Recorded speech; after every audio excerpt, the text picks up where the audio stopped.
100 அப்படிங்கிற ஒரு தெலுங்கு திரைப்படம் வந்து இப்ப தமிழ் டப்பிங்கோட வெளிவந்திருக்கு. இந்த திரைப்படம் எப்படி இருக்கு அப்படிங்கிறத இந்த ஃபுல்லா பார்த்துடலாம். இந்த திரைப்படத்த பொறுத்தளவுக்கு ஒரு ப்ராப்பரான கிரைம் த்ரில்லர் திரைப்படமா எடுத்து குடுத்துருக்காங்க. கதைன்னு எடுத்துக்கிட்டோம்னா, படத்துல கதாநாயகன் வந்து பார்த்தீங்கன்னா, ஊருக்கு ஒரு புது ஐபிஎஸ் போலீஸ் ஆஃபீஸரா ஜாயின் பண்றாப்ல. அவர் ஜாயின் பண்ண நேரம் வந்து பார்த்தீங்கன்னா, ஊருக்குள்ள தொடர்ச்சியா ஒரு சில கொலைகள் நடந்துட்டு இருக்கு.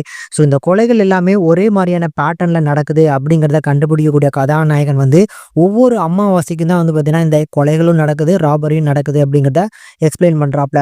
இதுக்கப்புறம் நம்ம கதாநாயகன் இப்படிப்பட்ட கேஸை ஹேண்டில் பண்ணும்போது, இந்த கேஸ்ல இருக்கக்கூடிய குற்றவாளிகள எப்படி சேஸ் பண்ணி பிடிக்க போறாரு அப்படிங்கிறது தான் படத்தோட மிச்ச பிளாட்டு. இந்த திரைப்படத்த பொறுத்தளவுக்கு ஒரு டீசென்ட்டான கிரைம் த்ரில்லரா எடுத்து குடுத்துருக்காங்க. வழக்கமான ஒரு தெலுங்கு திரைப்படம்ல என்னெல்லாம் இருக்குமோ, அது எல்லாமே இந்த படத்துல இருக்கு. ஆக்ஷன் பிளாக்கா இருக்கட்டும், சாங்கு அது இதுன்னு சொல்லி எல்லா கமர்ஷியல் எலமெண்ட்ஸையும் சேர்த்து வச்ச மாரி 2 மணி நேரத்துல பிரசன்ட் பண்ணியிருக்கிறாங்க. படத்துல வந்து பார்த்தீங்கன்னா, ஸ்டோரியுமே ஓரளவுக்கு டிஃப்ரெண்ட்டா வந்து பார்த்தீங்கன்னா, எடுக்கணும்னு நெனச்சு ட்ரை பண்ணியிருந்தாங்க. அதுவுமே நல்லா இருந்துச்சு. படத்துல நடிச்சிருக்கக்கூடிய ஒவ்வொரு ஆர்டிஸ்ட்டோட பெர்ஃபார்மன்ஸும் நல்லா இருந்துச்சு. படத்தோட கதாநாயகன் ஒரு புதுமுகம் தான் நெனைக்கிறேன். அவர் இந்த படத்துல நல்லா அடாப்ட்டா சூட் ஆகியிருந்தாப்ல. அந்த போலீஸ் கெட்டப்பா இருக்கட்டும், இது எல்லாமே நல்லா இருந்துச்சு. ஓவராலா படத்துல பெருசா நெகட்டிவ்னு சொல்ற அளவுக்கு ஒண்ணும் கிடையாது. ஆனா அந்த கமர்ஷியல் டோஸ வந்து கொஞ்சம் ஃபோர்ஸ் பண்ணி உள்ள திணிக்காம இருந்தா கொஞ்சம் நல்லா இருந்திருக்குமோன்னு தோணுது. மித்தபடி கண்டிப்பா ட்ரை பண்ணி பார்க்கலாம்.